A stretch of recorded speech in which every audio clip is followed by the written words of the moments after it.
One of the most famous and notable African Americans in the history of the United States was a runaway slave named Frederick Augustus Washington Bailey.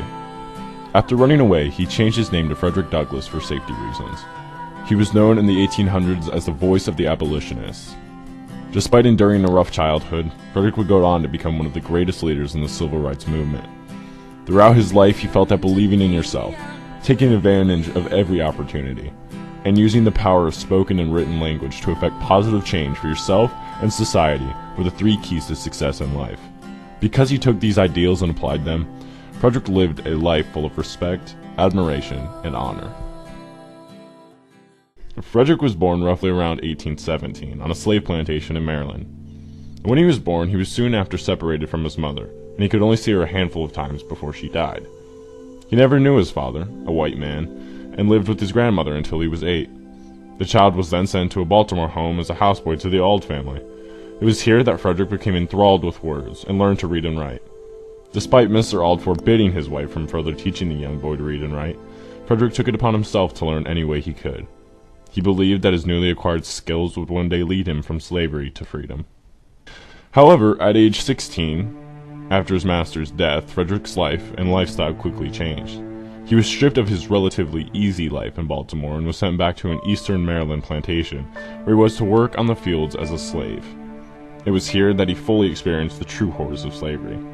With the combination of harsh field work that never seemed to end and an exceptionally brutal overseer named Edward Covey, Frederick immediately felt and became miserable. After nearly 6 months on this plantation, he barely had the strength to stand, and his hopes and dreams of education and becoming free had vanished. However, soon after his 6th month in the field, the teenager could not take any more of the beatings, and he fought back. One Monday morning in August, Frederick stood up to his overseer when he was preparing to thrash the boy. Although it ended in a stalemate, Covey left the incident significantly worse physically than the young slave. Now this overseer had a reputation. He was known for brutally beating his slaves. Douglass actually documented that this was the harshest overseer he's ever had. So when the 16-year-old Douglass fought back and won, the overseer's reputation would go down the drain if it got out. So he kept it quiet, never told anybody about it, and he never beat Douglass as severely as before. Douglass stayed on the plantation for an additional 4 years and never recorded ever being beat as harshly. After previous failed attempts, in September of 1838, at the age of 20, he escaped to New Bedford, Massachusetts, disguised as a free man and a sailor. After settling down there, he married a free black woman named Anna Murray, who he would have 5 children with, and he changed his name to Frederick Douglass so he couldn't be traced. He also became a day laborer during this time in New Bedford and began attending anti-slavery gatherings.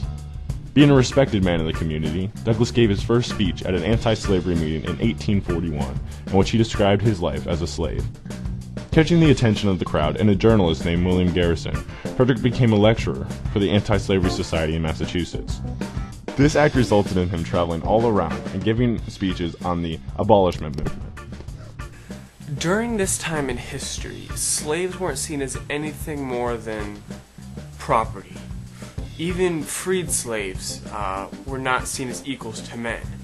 So when you have a black man like Frederick Douglass going around and speaking on how slaves should be free and women should have equal rights to men, it kind of catches you off guard. I mean, if this guy is a runaway slave, how much credibility does he actually have? Frederick Douglass was extraordinarily persuasive when it came to his lectures on slavery. His rich and educated voice, combined with his tall posture and passion to preach on the abolishment movement, made everyone who heard him believe every word that left his mouth. Some even doubted that someone so confident and educated could ever have been a slave. This doubt eventually led, in 1845, to one of Douglass's most acclaimed works, Narrative of the Life of Frederick Douglass. Because the book gained so much popularity throughout the country, he felt it necessary to purchase his freedom, which he did the next year for $700. In 1847, Frederick settled with his family in Rochester, New York, where he would publish several newspapers, including the famous anti-slavery paper, the North Star. In addition to his newspapers, Douglass greatly contributed to the fight for women's rights and equality and wrote 3 autobiographies. Another aspect that really separated Douglass from the rest of the abolitionists was his desire for equality among everyone. He wasn't just concerned with the slaves, but also for women and freed slaves. This is something that really hadn't been done before by a black man. Frederick's fame and reputation from this point on in his life would only grow. He would continue to be the head voice for the abolishment of slavery, all the way up to and beyond the Civil War. During the Civil War, he became a consultant of Abraham Lincoln and aided in recruiting free blacks to take arms in the North. During his life, Douglas was appointed to Recorder of Deeds in Washington, D.C., Minister General of the Republic of Haiti, and United States Marshal for the District of Columbia. Frederick Douglass came from nothing. He knew what it was like to be treated unfairly. And that's what he fought for. He fought to give everyone the equality that he was deprived of. He spoke out against slavery, and he helped to get the ball rolling with Susan B. Anthony and the women's rights. He was a prime example of what our country stands for. And that's the legacy he leaves us with.